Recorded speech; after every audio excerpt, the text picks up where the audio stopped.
Hello everyone, it's Mookie. Wanted to go ahead and show you guys a video of the Infinity Watch mirror matches. Just wanted to relay my personal experiences off of this matches, as you're going to see it more and more on War. It's kind of similar in regards to the Black Order matches of the past, but this one's a little bit more trickier in regards to being mindful on the Moon Dragon turns. But we'll break it down, show you on how that looks, how that kind of plays a key factor on the matches, and kind of get an idea of what makes and breaks the win losses for you. But yeah, we'll just first jump off, showing you an overview of my roster here. So what you're looking at is just it's a high team. For me, in the kind of the level where I'm at with my alliance, I don't think it's like an overly powering team.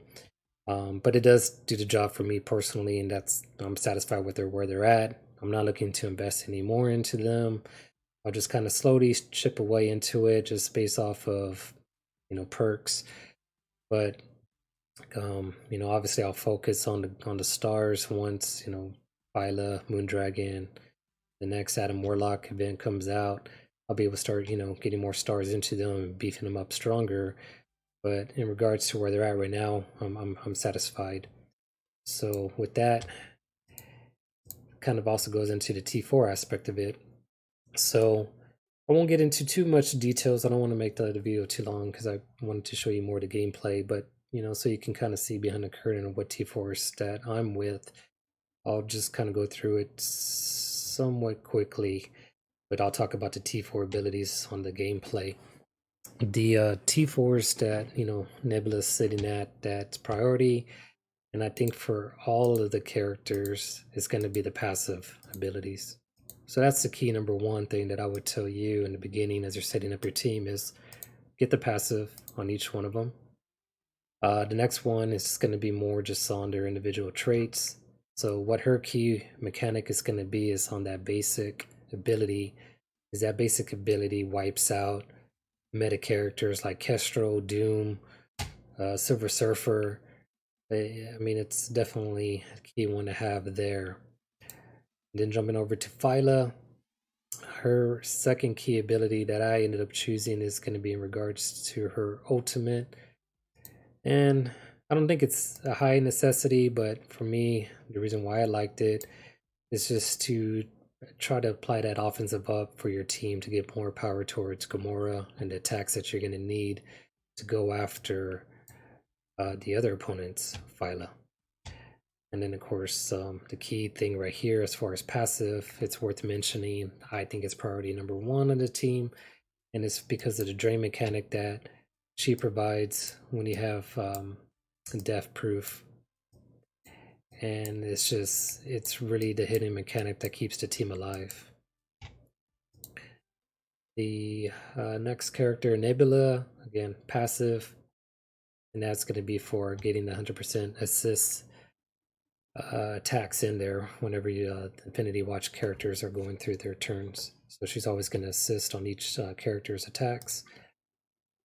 Moondragon, passive ability, again, break down that aspect is because of the mechanic that she provides on gaining 60% focus, 60% resistance for each Infinity Watch ally.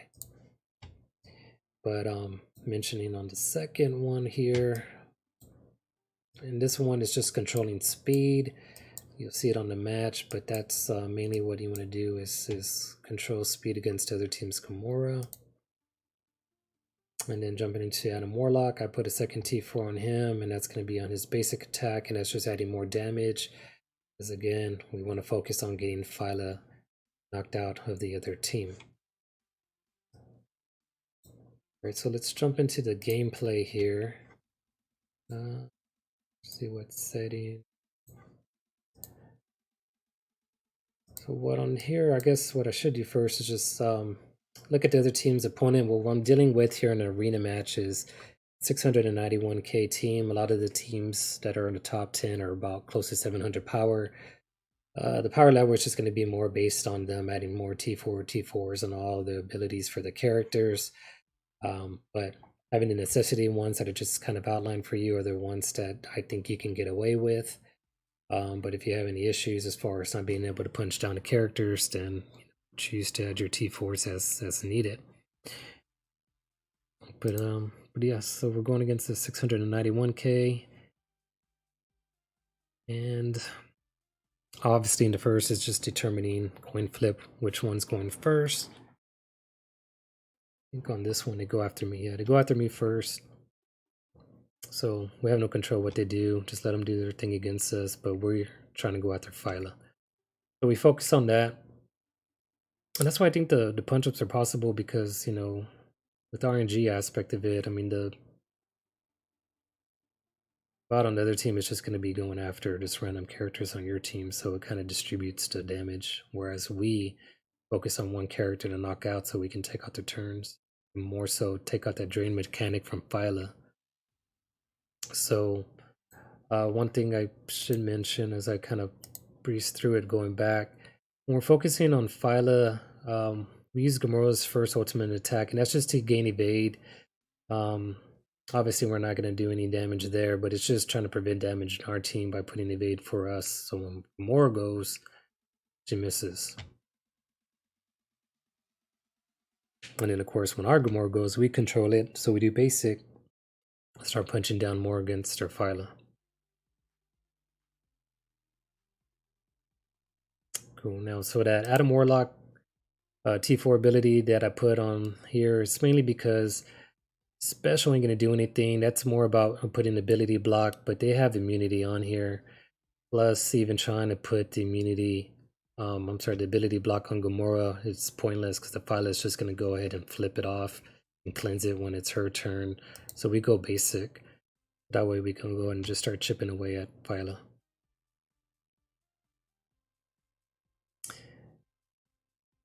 All right, so if you notice the other thing, I didn't talk about the ISOs, but I have nothing but Striker for all four of the characters except for Nebula. She's my skirmisher, so every single ability that I have is that Striker skirmisher combination there. So right here, Phyla's turn, we're putting barrier up, chipping away. So we use the special.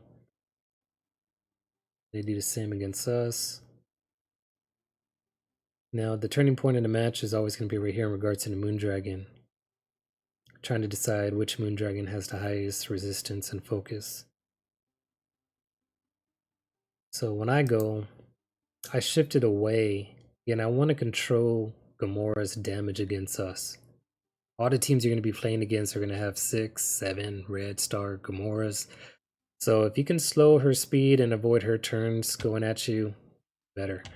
I went ahead and since their Phyla went, did their did the cleanse as far as debuffs on their team. Now I can go and put that slow on Gamora when it's my Moondragon's turn. So that's what I decided to do. T4 does it for 2 turns.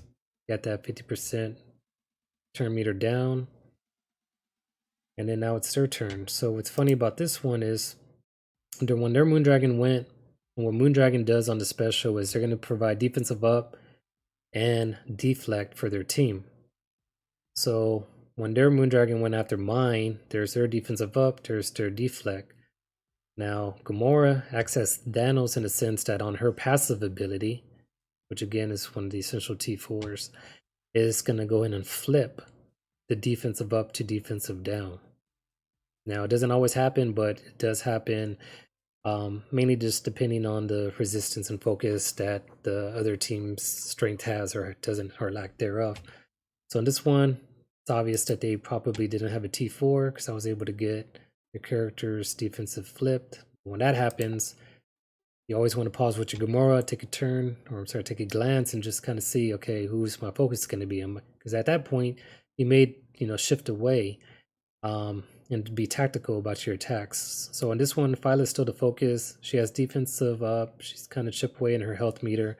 So let's go ahead and do the ultimate to finish her off. The ultimate gives me 100% speed back, so I can do a second attack. Second attack now decides on, okay, 30. For this one right here, it's either based on turn. I didn't feel like I was going to be able to one-shot it with the special. Plus, I don't see any death proofs on here to steal. So that being the case, let's be safe. Let's do basic. I want to kill, knock off 2 players. We go after the one that does not have a revive. The Moondragon is the choice, and she goes. So now what happens? I mean, it's pretty much game. I won't play too much, but I mean, it's basically, game over at that point. It kind of get me on the fence a little bit with, the stuns and so forth. But once I'm able to go ahead and get my turns going, I focus on the Gamora. So then that way I don't get to assist attack anymore. My barrier from Phyla is going to go ahead and start helping put some defense there. Plus, I got revive abilities.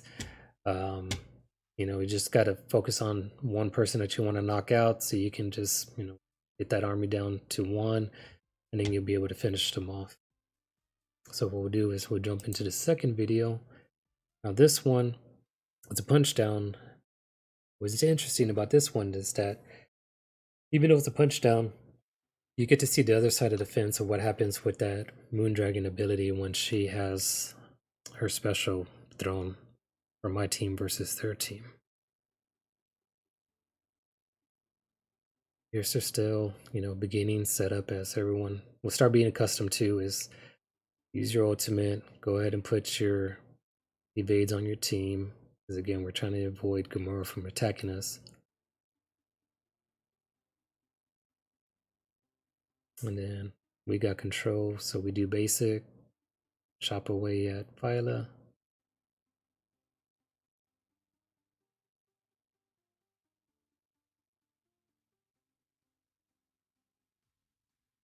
And then again, he has immunity, do basic, punch away, chip away at Phyla. Cool. So you see, like, the ability block has to use it on my character. It means nothing because when Phyla comes over for your team or their team, it just cleanses it off. That's why that Adam special is meaningless. Alright, so again, I'm still chipping away at Phyla over there. I put the barrier up when it was my turn. Now here's that Moondragon part. So I switch my focus again. I'm gonna go ahead and try to control their Gamora. So there I go.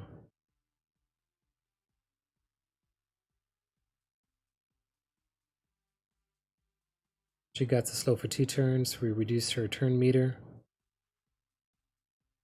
Now that flip aspect of it right here comes into play when it's their turn.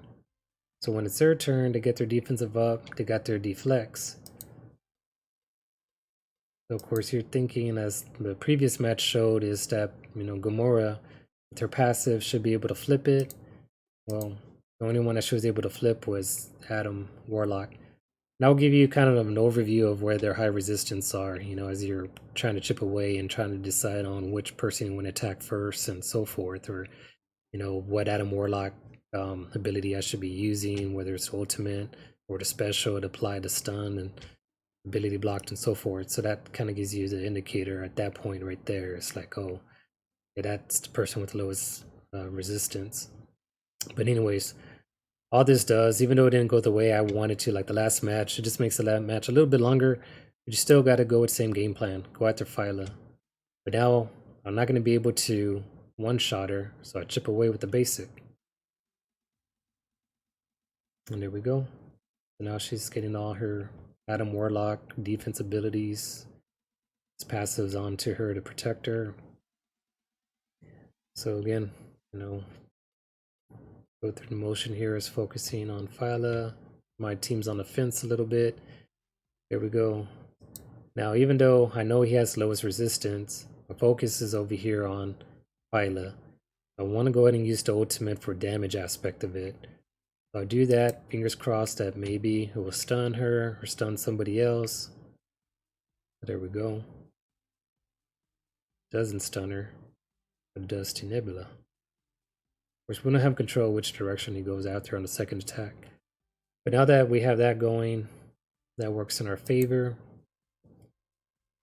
Kind of go back on it. So when it was my Gamora's turn, again, you got to scan the field. What ended up happening on here is we see the death proof. So when I see that, I'm going to go ahead and use my special so I can go in and steal it.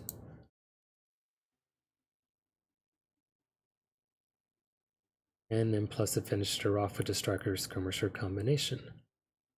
So that file is gone off the board. Everything seems to be going now, getting control of the match.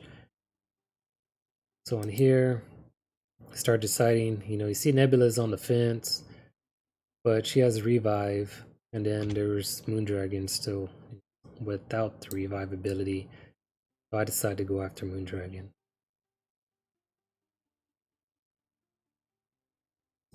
You see how key that whole slow thing is. Their Gamora hasn't come back, hasn't really affected us too much. So my Gamora's already going now again. So now that I get my next attack on Gamora, this is when I decide to use that speed manipulability by doing the ultimate here and killing off Nebula. Of course, she revives, but that gives me a second turn. Now I can go ahead and basic the Moondragon off, and now I got control of the match. So at that point, got one revive left. You got two over here. Obviously, the choice now is to continue to finish off Nebula. So that's what I decided to do here and control the match. So yeah, I mean, hopefully that helps you guys out. I mean, you'll see in regards to that, it's really the middle part of the match that you got to focus on the Moondragons.